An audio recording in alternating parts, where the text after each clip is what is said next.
Welcome back to Winging It Buffalo Style. Today in the Hot Sauce, we're still talking about kicking off 2014 on the right foot, or hoof maybe some folks would say, by celebrating the Chinese New Year, which is coming up this Friday, January 31st. We have certified Feng Shui practitioner Linda Ellson joining us right now. We're talking about the Year of the Horse this year. What does this all mean?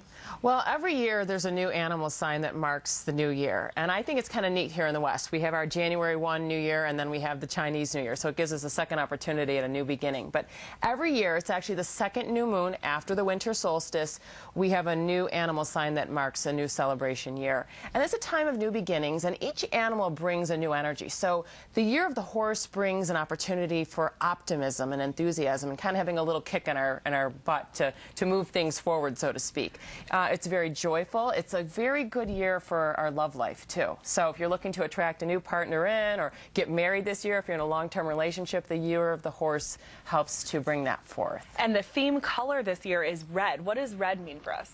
Red means success. Red means passion.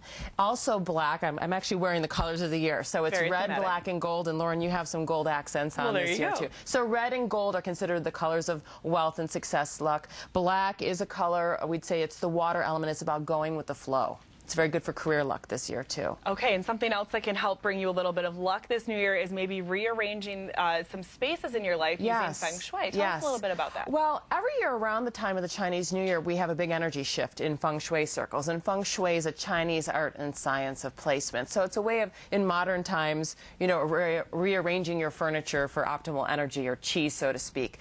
So every year there's little tips about what do I do? Where's my best spot for health or wealth or my love life? So there are some tips. In the Year of the Horse, the best place for our money luck, so to speak, is in the south. So think about where the 12 noon sun is in your home.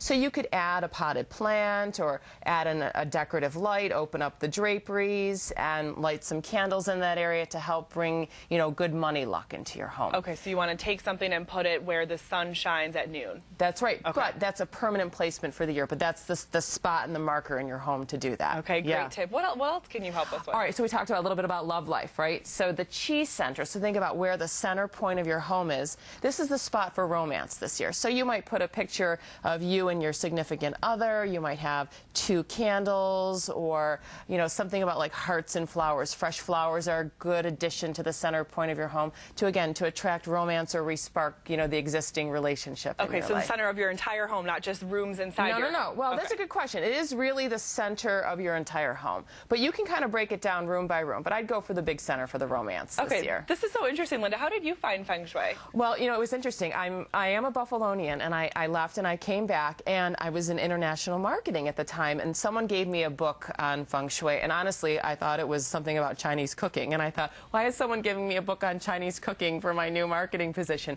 But it was a really basic book about how to arrange your office. So, you know, I had a very modest space, all of an 8 by 10 box, but it was like, you know, angle your desk here, have an inspiring picture, you know, in front of you, add a flow, a fountain for, you know, flow in your career.